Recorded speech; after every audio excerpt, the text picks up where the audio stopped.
Assalamualaikum warahmatullahi wabarakatuh.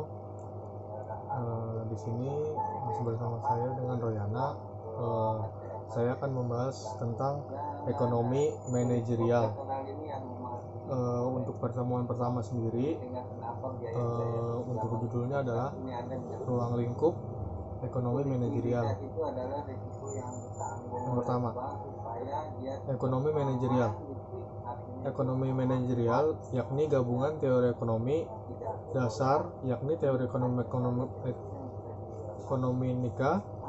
dan teori makroekonomika, di mana dalam pemahaman materi tersebut terdapat metode manajemen rumah tangga yang meliputi pengalokasian sumber-sumber daya yang langka serta ilmu yang dapat digunakan dalam proses pengambilan keputusan, yakni matematika,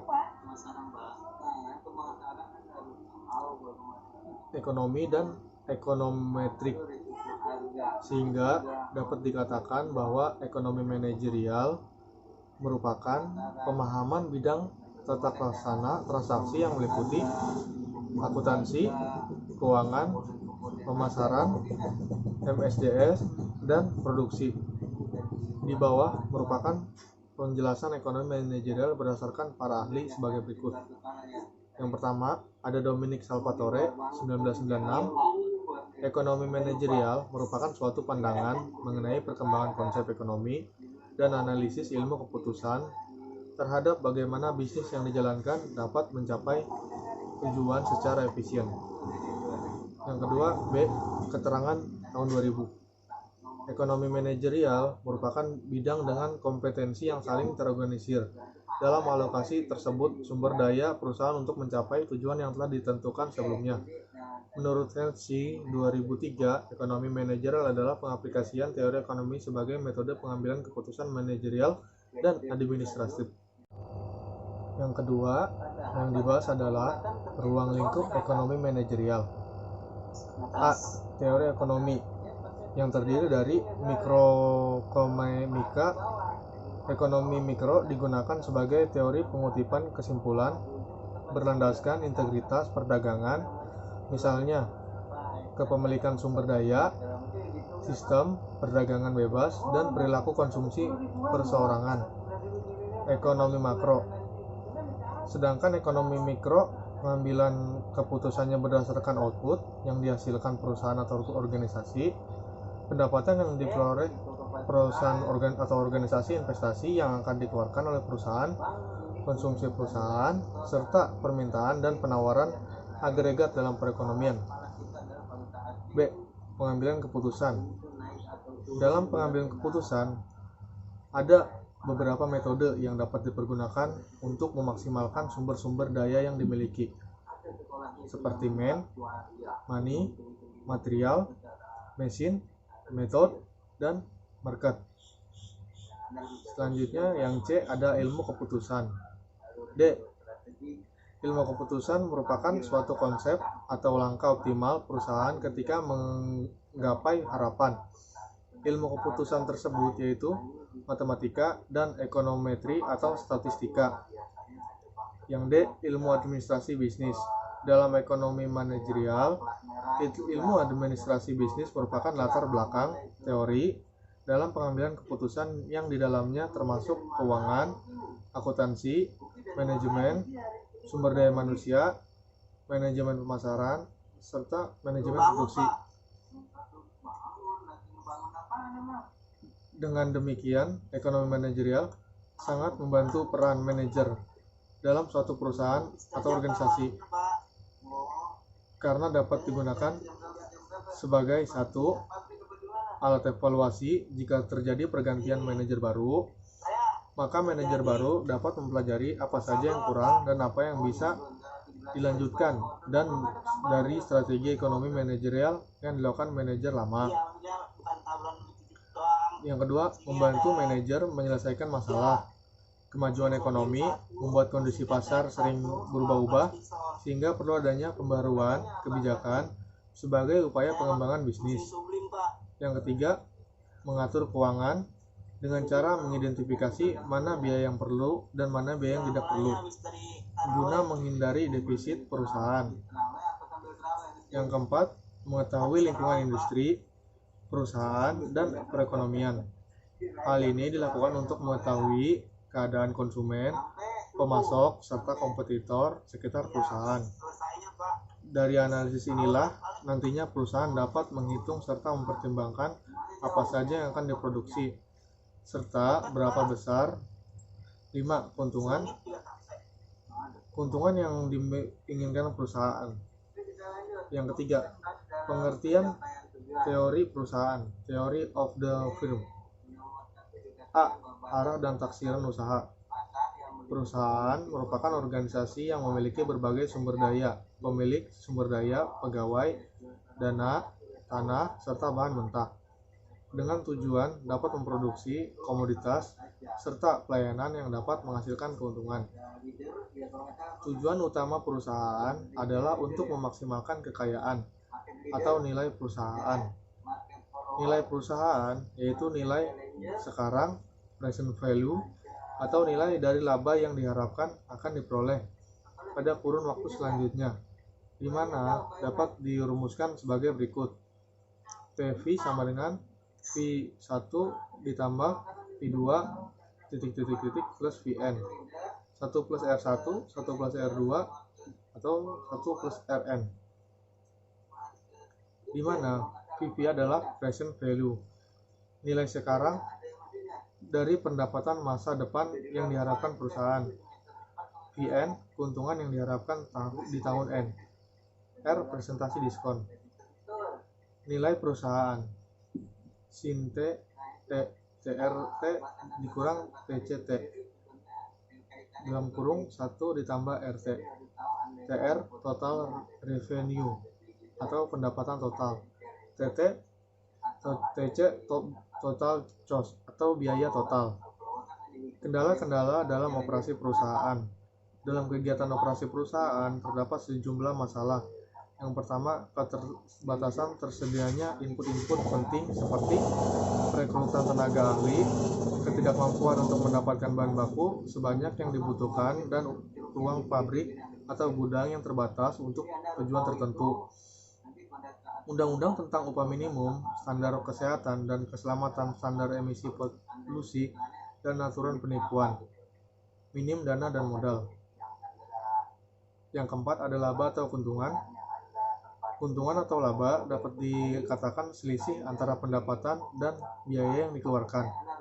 Biaya dapat berupa biaya tunai yang digunakan untuk melakukan pembelian atau pembayaran untuk operasi bisnis. Laba berdasarkan sifatnya dibagi menjadi A. Keuntungan bisnis, business profit. Keuntungan bisnis dapat didapat dari selisih penghasilan terhadap beban-beban usaha, beban yang dikeluarkan dalam menukar atau sewa menyewa barang yang diperlukan, seperti gaji, laba usaha, pinjaman bangunan kantor, serta pembelian bahan mentah. Yang B. Keuntungan ekonomis. Laba diperoleh dari laba bisnis dikurangi keuntungan. Perusahaan hasil menginvestasikan modal atau menyewakan lahan perusahaan milik perusahaan ke perusahaan lain. Yang kelima, tujuan ekonomi manajerial. Dalam penerapannya dan juga penggunaan ekonomi manajerial dalam perekonomian, baik dalam negeri maupun luar negeri, ekonomi manajemen akan mengatur semua hubungan dalam ekonomi. Misalnya mengatur seberapa sistematis operasi keuangan perusahaan, bagaimana mengatur input dan output, dan bagaimana manajemen dalam perekonomian dapat mengatur suatu keputusan yang sangat penting. Banyak sekali perusahaan besar dan maju yang menggunakan sistem ekonomi manajerial sebagai landasan utama dan sebagai border dalam usahanya. Karenanya, banyak aspek yang dapat ditangani dengan penerapan ekonomi manajerial yang baik dan sesuai dengan perusahaan. Penerapan ekonomi manajerial oleh manajer dapat menghasilkan hal-hal sebagai berikut. A. Mengevaluasi kebijakan manajerial masa lalu, apakah telah sesuai atau perlu perbaikan. Kebijakan yang telah diambil dan dijalankan dalam operasional perusahaan terkadang tidak relevan dengan kondisi pasar yang berubah-ubah. Karena itulah, evaluasi atas kebijakan tersebut sangat diperlukan guna diadakannya suatu perbaikan atau pengambilan keputusan baru yang disesuaikan dengan masalah saat ini. Memburu para manajer mengenal dan melakukan identifikasi terhadap kekuatan dan kelemahan ekonomi yang bisa mempengaruhi perusahaan. C. Menetapkan kebijakan keputusan yang sesuai dengan standar operasi perusahaan. Setiap perusahaan memiliki standar operasional yang berbeda antara satu dengan yang lain. Kebijakan serta perannya pun berbeda, disesuaikan dengan bidang atau jenis perusahaan. Visi dan misi perusahaan, para pelaku dalam hal ini adalah manajer, mengidentifikasi biaya-biaya secara agar seefisien mungkin, menetapkan harga jual produk yang sesuai guna pencapaian laba bersih yang maksimal. Yang F, membantu dalam menghadapi fluktuasi kondisi pasar yang mempengaruhi permintaan barang, harga jual, dan laba. Membantu manajer dalam memahami lingkungan ekonomi perusahaan. Setelah mempelajari pertemuan pertama tadi, kita akan melanjutkan di pertemuan yang kedua. Pertemuan kedua, keputusan yang mengandung risiko dan ketidakpastian. Yang pertama, uraian materi, pengertian risiko. Risiko menurut Robinson and Berry pada tahun 1967 yang dikutip oleh Frank Knight merupakan opsi untuk cara dalam menemukan hasil yang kurang bagus sehingga menyebabkan kemunduran atau resesi. Sedangkan ketidakpastian menurut Counter 2004 terjadi akibat sedikitnya atau tidak adanya laporan mengenai apa yang akan terjadi. Ketidakpastian yang dihadapi oleh perusahaan dapat berdampak merugikan atau menguntungkan. Apabila berdampak menguntungkan, maka disebut kesempatan opportunity. Sedangkan jika berdampak merugikan disebut sebagai risiko. Sedangkan BASIP tahun 2007 ada kemungkinan hasil yang tidak diinginkan, sehingga risiko terbatas. Pada situasi di mana hasil negatif dapat terjadi dan dengan kemampuan untuk memprediksi bahwa hal itu akan terjadi. Yang kedua, mengukur resiko. Resiko bisa dihitung menggunakan dasar statistik, yakni dengan teori probabilitas PI. PI merupakan peluang terjadinya sesuatu. PI dinyatakan dengan skor 0-1. Jika PI sama dengan 1, maka peluang akan terjadinya certainly event. Jika PI sama dengan 0, maka peluang tidak terjadi impossible event. Jika 0 kurang dari P, kurang dari 1, maka peluang mungkin terjadi. Yang ketiga, sikap dan resiko. Seseorang yang gambar resiko atau risk offer akan selalu membayarnya dengan nilai yang positif. Seseorang yang netral atau bisa saja terhadap risiko, risk neutral, akan membayarnya dengan 0. Ini artinya orang tersebut belum tentu akan mengikuti permainan ini. Sedangkan orang yang takut dengan risiko, risk offers, dia akan meminta uang untuk mengikuti permainan. Ini artinya sebagai berikut. Seseorang dapat dikatakan risk offer apabila dia tidak bersedia mengikuti suatu pertaruhan yang dapat dikatakan fair. B. Seseorang dapat dikatakan risk neutral apabila dia tidak dapat dipengaruhi untuk menolak ataupun mengikuti suatu permainan taruhan yang dapat dikatakan fair. Seseorang dapat disebut risk offer atau risk seeker apabila dia akan senang sekali mengikuti suatu permainan taruhan yang dapat dikatakan fair. Fungsi dari utility, pendapatan dari ketiga kelompok tersebut akan berbeda. Hal tersebut dapat dipecahkan dengan menggunakan teori utilitas harapan atau accept utility theory. Contoh kasus, Andi berpendapatan Rp 800.000 diajak bertaruh oleh temannya. Dia akan menerima Rp 100.000 dengan probabilitas 1/2 dan kehilangan Rp 100.000 dengan probabilitas 1/2. Utilitas mula-mula initial utility. Andi adalah U. Rp 800.000. Setelah selesai bermain, Andi akan mendapatkan utilitas U 700 dengan probabilitas 1/2 dan U Rp 900. dengan probabilitas 1,5 juga. Utilitas yang diharapkan yaitu ini adalah rata-rata tertimbang dari berbagai pilihan utilitas, tetapi tidak setelah tetapi Andi diharapkan utilitas U Rp 800.000. Peluang I. Secara aturan, kegunaan peluang menunjukkan bahwasannya orang tersebut akan melakukan tindakan untuk meningkatkan kegunaan yang dia harapkan atau inginkan. Oleh karena itu, dalam hal ini, jika U sama dengan 800.000 dan U bintang, Andi tidak akan masuk taruhan. Ini adalah contoh dari risk offer. Jika U sama dengan 800.000 dan U bintang sama dengan Andi dengan independen, maka Andi berisiko netral, risk netral. Jika U sama dengan 800.000 dan kurang dari U dan Andi masih mengikuti tapi tersebut, maka Andi disebut pecinta risiko, risk lover. Ini adalah gambar-gambarnya. Untuk sebuah peristiwa, poin A akan dikaitkan terhadap U, Rp 700.000. Poin B akan dikaitkan terhadap U, Rp 900.000. Dan poin C adalah poin antara A, B, nilainya adalah sepadan skor A sampai dengan B yang terkait terhadap U, Rp 800.000. Untuk seseorang dalam menghindari resiko, poin D akan lebih tinggi dari poin C. Untuk seseorang yang berisiko netral, dan kedua poin akan sama tingginya. Dan untuk setiap pecinta resiko, poin B akan lebih semampai dari poin C. 4. Ambiguitas peluang dan tujuan. Peluang dipergunakan dalam menghitung informasi berdasarkan peristiwa atau kejadian yang kurang benar. Dalam hal ini, peluang dibagi dua. Yang pertama, peluang objektif dapat dilihat berdasarkan siklus relatif keadaan lalu dan sekarang. Peluang subjektif bisa diartikan seperti membuat sebuah jaminan, misalnya jaminan suatu barang akan suatu peluang.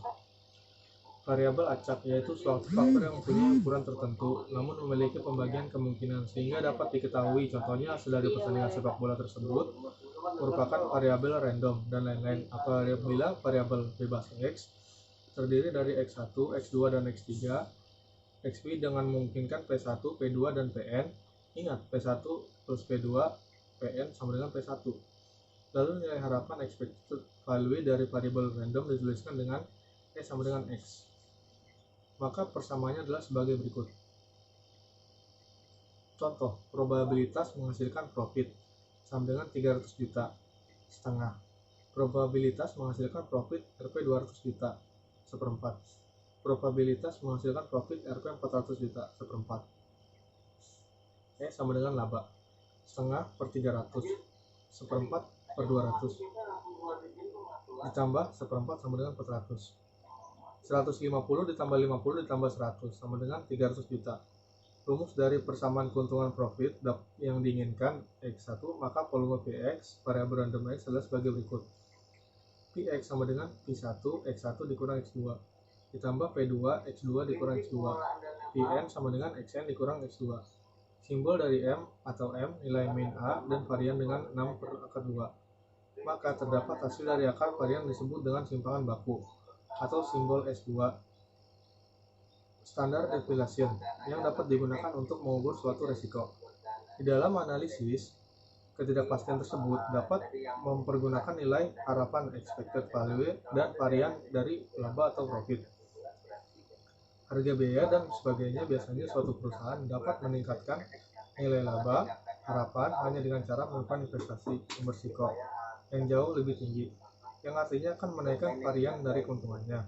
Akan tetapi, investasi yang berisiko lebih tinggi, tingkat yang serupa dengan risikonya, hal tersebut dapat dilihat dengan kurva pada tabel yang ada di sebelah sini. Strategi pengumpulan kepastian nomor 5. Dalam pengambilan kepastian ada 6 tahap, yakni yang pertama, batasi masalahnya. Tahap ini membahas mengenai jenis persoalan yang akan diselesaikan. Yang B, penentuan tujuan. Biasanya terdapat pertanyaan, bagaimana kelanjutan keputusan terhadap organisasi bagaimana seharusnya si pengambilan keputusan tersebut menilai hasilnya dibanding dengan setujuannya. Yang C. Pencarian alternatif. Dalam bagian berikut terdapat permasalahan untuk dibahas, yaitu apa saja kegiatan lain dalam memperoleh kesepakatan suatu tujuan. Bagian permasalahan mana yang bisa dikendalikan dan apa saja yang dihadapi untuk memperoleh kesepakatan. Kemudian apa saja yang diharapkan selanjutnya, apa keputusan yang akan dipilih. Seseorang pengambil keputusan yang ideal pasti akan menginformasikan dan menyampaikan semua pemikiran. Kemudian pemilih salah satu yang memberikan hasil maksimal dalam mencapai tujuan. Yang D. Perkiraan pengaruh. Pada tahap ini dipertimbangkan hal berikut sebagai hasil dari setiap alternatif yang dipilih. Jika hasil yang diharapkan tidak dapat diandalkan, maka sebagaimana berhasil mendapatkan data akurat yang diperoleh untuk mengevaluasi hasilnya. Kegiatan peramalan dapat dilakukan dengan atau diabaikan sama sekali. Peramalan dapat dilakukan dengan perhitungan sistematis yang simpel, 2 metode statistika atau ekonometrik, 3 metode deterministik apabila kondisinya sudah pasti, yang keempat metode probabilistik apabila di dalam pengambilan keputusan dalam suatu risiko atau ketidakpastian. Demikian penjelasan dari saya, dan itu adalah rangkuman yang sudah saya catat di dalam buku. Terima kasih atas waktunya, semoga bermanfaat. Assalamualaikum warahmatullahi wabarakatuh.